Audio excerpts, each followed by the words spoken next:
Ladies and gentlemen, welcome back to another legal breaking reporting and video analysis update.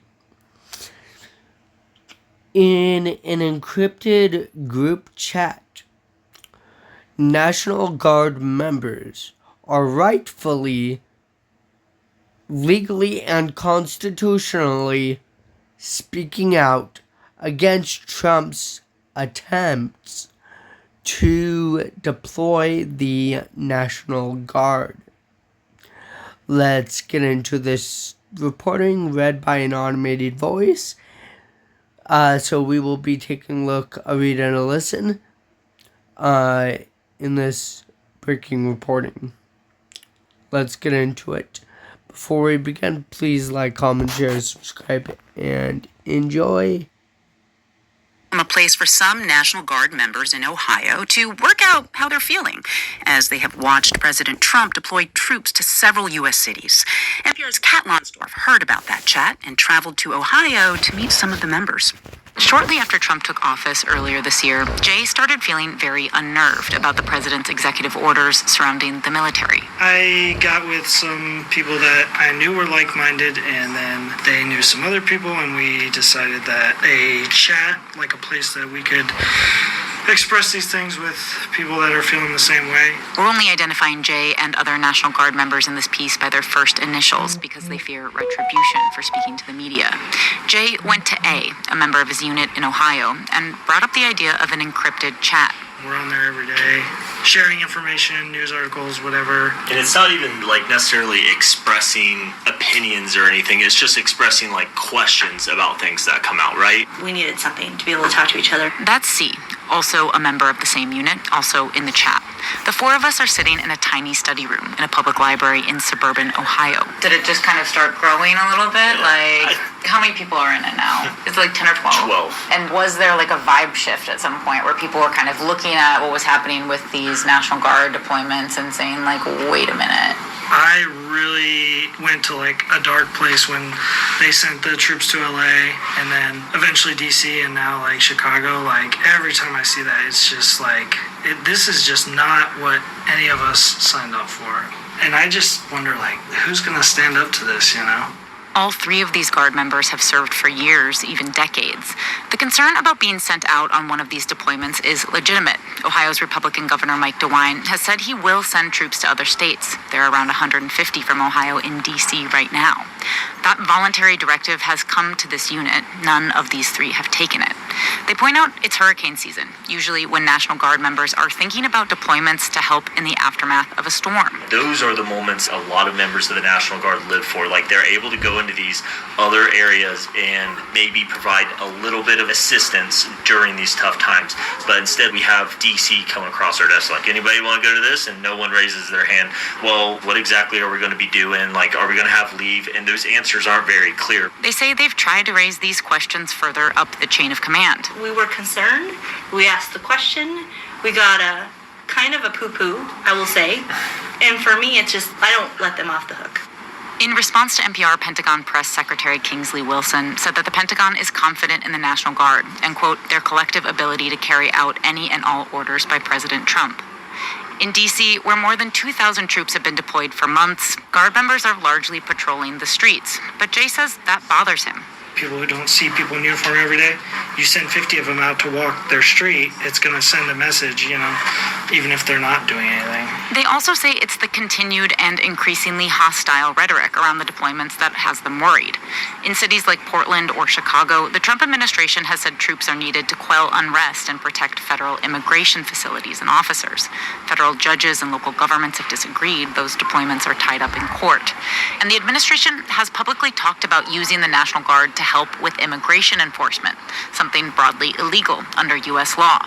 Threatening to send troops to Chicago, the president famously posted an Apocalypse Now-style AI-generated picture, which said, quote, I love the smell of deportations in the morning. I bring that up. And I wonder, I see you all kind of taking a deep breath. That must have gone in the group chat. We were just is this real? That's the question. It's so unbelievable sometimes that we have to get assurance. Is this really happening? for that to come from like the epicenter of the military, it ripples out. You see that and it frees up other people and they start to quote the same things because it's coming from the top. I ask them if they've thought about leaving, ending their military careers.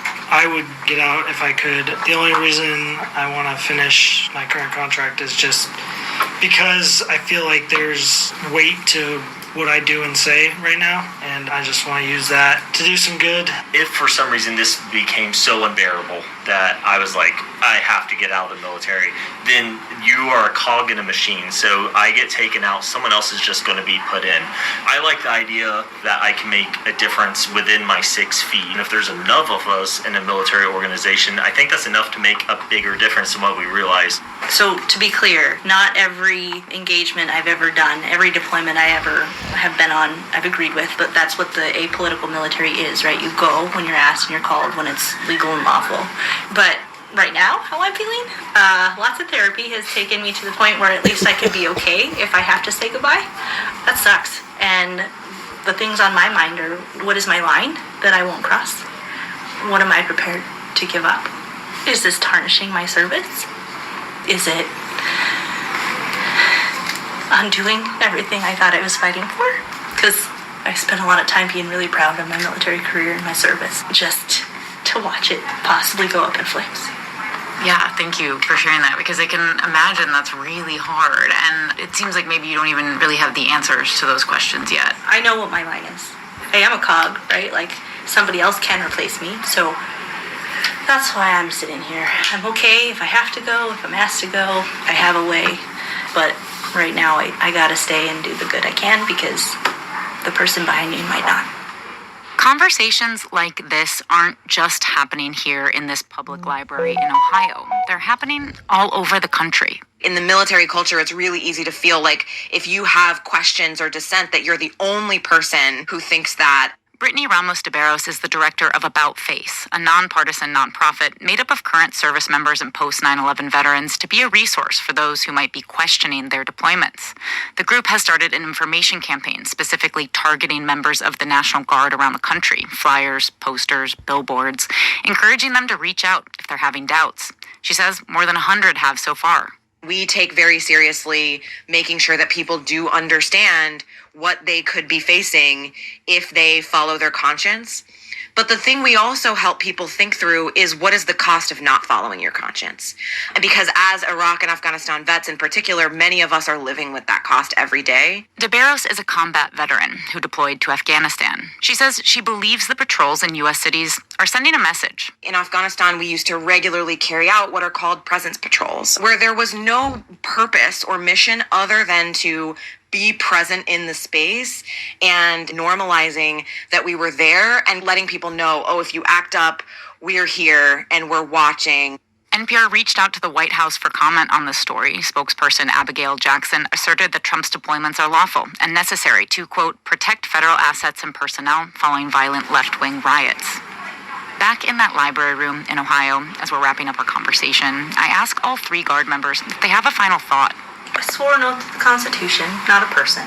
And I just feel like, I don't know, I just really, really implore my peers and everybody outside looking in to just think about that. Because if the moment that we stop asking the questions, then everything falls on their face. There's troops all across the military with their own kind of feelings, reasons for do I or don't I, you know. So I hope that those people can all connect.